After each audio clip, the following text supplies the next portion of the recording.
तुम्ही पाहत आहात MCN न्यूज मराठी। चिखली तालुक्यातील भरोसा येथील शेतकरी पती पत्नीने नुकतीच काही दिवसांपूर्वी आत्महत्या केल्याने एकच खळबळ निर्माण झाली होती। त्या कुटुंबाला भेट देण्यासाठी आमदार रोहित पवार हे चिखली तालुक्यातील भरोसा येथे आले होते। आमदार रोहित पवार यांनी या आत्महत्याग्रस्त शेतकरी कुटुंबाची भेट घेऊन त्यांचे सांत्वन केले। या प्रसंगी शेतकरी गणेश थोटे व त्यांचे पत्नीने आत्महत्या का केली या संदर्भात त्यांच्या कुटुंबियांशी सविस्तर चर्चा केली। तसेच या कुटुंबाला शासकीय पातळीवर जास्तीत जास्त मदत कशी मिळेल या संदर्भात विभागीय आयुक्त व जिल्हाधिकारी यांच्याशी चर्चा केली। राज्यात दररोज शेतकरी आत्महत्या होत असल्याने आमदार रोहित पवार यांनी याबाबत राज्य शासनावर जोरदार टीका केली। MCN न्यूज मराठी करिता शेख अजीज मोहम्मद, बुलढाणा।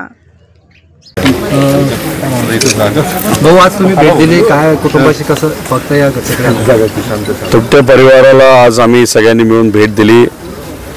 काही दिवसांपूर्वी अख्खा महाराष्ट्र नव्हे तर अख्खा देश जेव्हा ही बातमी पुढे आली आत्महत्येची तेव्हा पुरा देश हादरला होता। पती पत्नी मिळून आपल्या आयुष्याचा प्रवास त्यांनी एकत्रित आत्महत्या करून संपवला। आज परिवाराशी बोलत असताना अनेक अडचणी परिवाराने सांगितल्या। शेतामध्ये जे सोयाबीनचं पीक होतं, उन्नी आळीमुळे ते पीक हातामध्ये येणार नव्हतं यंदा। त्याच्याचबरोबर काही बँकेमध्ये त्यांनी लोन घेतलं होतं, ते 3,20,000च्या आसपासचं लोन झालं होतं। विहीर बांधण्यासाठी आणि इतरही गोष्टीसाठी मित्रपरिवार सावकाराकडनं काही पैसे हे उचलले होते आणि या सगळ्या गोष्टीचं प्रेशर आणि व्यक्तिगत जमिनीचा सुद्धा पूर्वीपासूनचा वाद या सगळ्या गोष्टींमुळे या दोघांनी जो निर्णय घेतला तो आपण सर्वांनी बघितला। अतिशय दुर्दैवी गोष्ट आहे, पण याच्यामध्ये आपण जर खोलात गेलो तर कुठेतरी शासनाकडनं सुद्धा ज्या योजना आज केल्या जातात त्या शेतकऱ्यापर्यंत पोहोचत नाहीत आणि आज शेतकऱ्याची जी अडचण आहे ती अडचण कुठेतरी समजून घेतली पाहिजे। आम्ही विरोधात असलो तरी आमच्या परीने आम्ही बँकेशी बोललो, बँकेच्या अधिकाऱ्याला मदत करतो असं त्यांनी सांगितलेलं आहे। 3,20,000चं जे कर्ज होतं त्याचा प्रिन्सिपलची अमाऊंट ही 45,000च्या आसपास होती आणि त्यांच्या लेवलवर 45,000मध्ये 3,20,000चं जे लोन आहे ते कुठेतरी तिथं सेटल केलं जाईल। 2,70,000 त्या शेतकऱ्याच्या कुटुंबाचे तिथं वाचतील। कलेक्टर महोदय आणि कमिशनर मॅडमशी आमचं बोलणं झालं। आपल्याला घरकुलच्या माध्यमातून काही मदत करता येईल का आणि स्पेशल यादीमध्ये नाव घेता येईल का, तिथं सुद्धा आम्हाला सकारात्मक प्रतिसाद हा कलेक्टर साहेब आणि कमिशनर मॅडमनी दिलेला आहे। इथे असणारे तहसीलदार हे सहकार्य करतायत, इथं असणारे तलाठी ग्रामसेवक हे सुद्धा सहकार्य करत आहेत। ज्या ज्या योजना सरकारकडनं मिळतील या कुठेतरी इथं पूर्णपणे आणि लवकरात लवकर मिळाल्या पाहिजे अशी विनंती या सर्व प्रशासनाला केली।